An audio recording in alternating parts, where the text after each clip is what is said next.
Ce film raconte l'histoire d'une jeune dame au nom de Christine, qui a été forcée d'être mariée. Jeune, ambitieuse et extravertie, cette dernière refuse l'idée de pouvoir se marier avec un homme très tôt.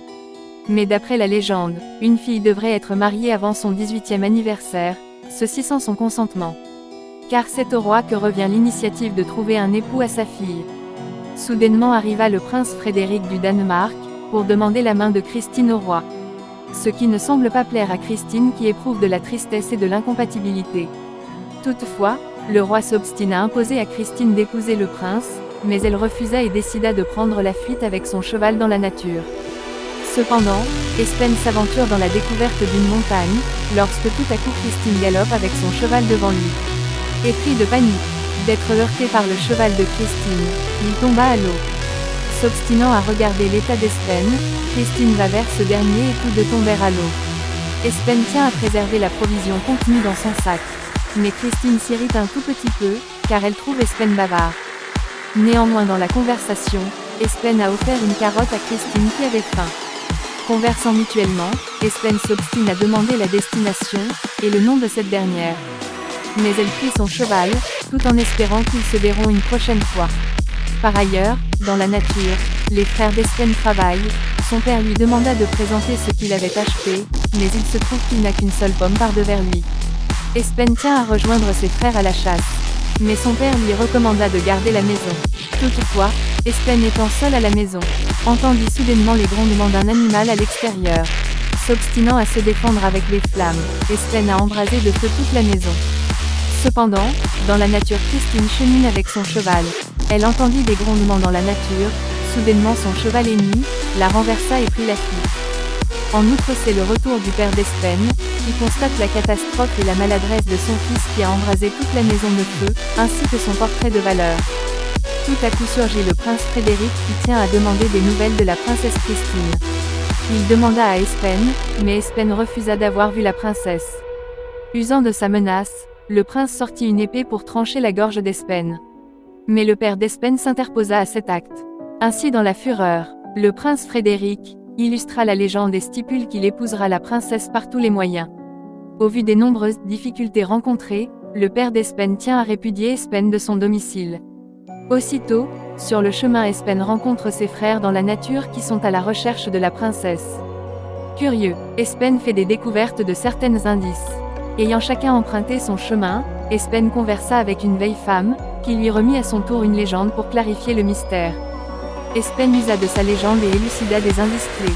Par ailleurs, au royaume, le roi est en colère d'avoir perdu sa fille, lorsque précipitamment arriva un allié de son royaume, qui lui présente un immense os retrouvé dans la nature. Toutefois, dans la nuit Espen se réchauffe au bord du feu.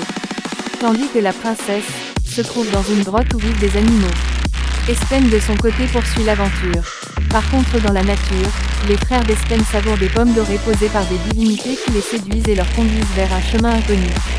Sur le chemin Espen mangea également de cette pomme dorée déposée par les divinités à main le sol.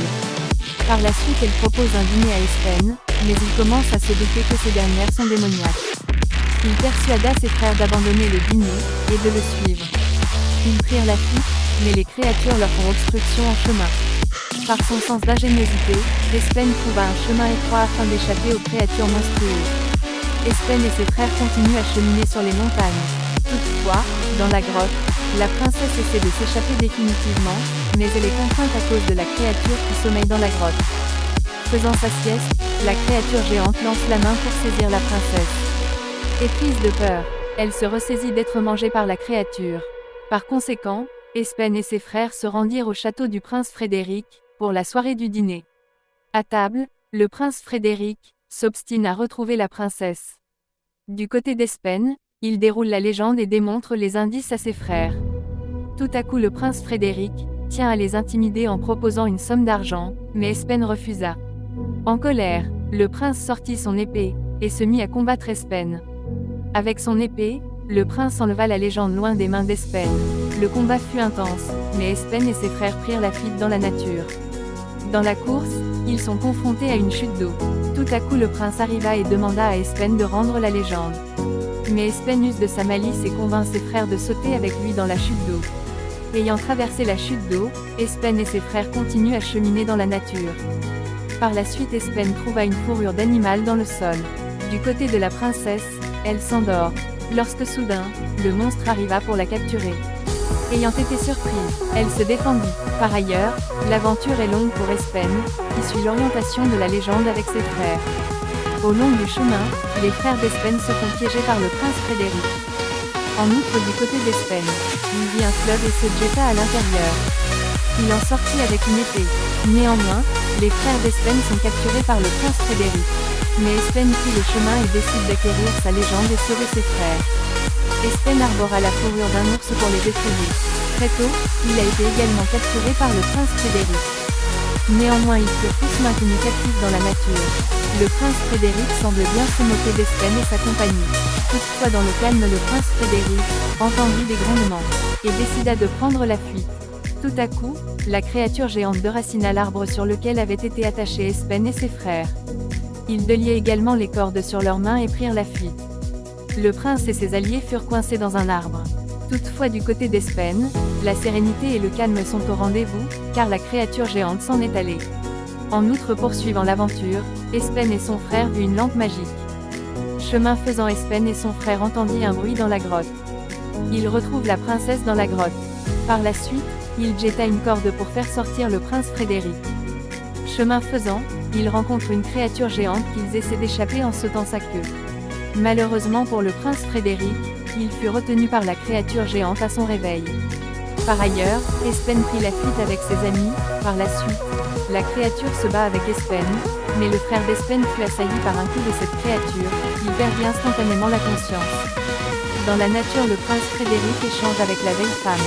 Toutefois, c'est le retour du colistier du roi, qui l'informe sur la venue de sa fille. Celle-ci tient à remercier Espen devant son père. En joie, le père de la princesse décide d'unir Espen et sa fille. Toutefois de retour à la maison, Espen donne la fortune à son père en guise de remerciement. Mais son père est très fier de le revoir. Tout à coup arriva la princesse pour remercier Espen sur son cheval. Par ailleurs, dans la nature, le prince Frédéric succombe à nouveau aux embuscades tendues par les divinités monstrueuses, tout en mangeant la pomme dorée.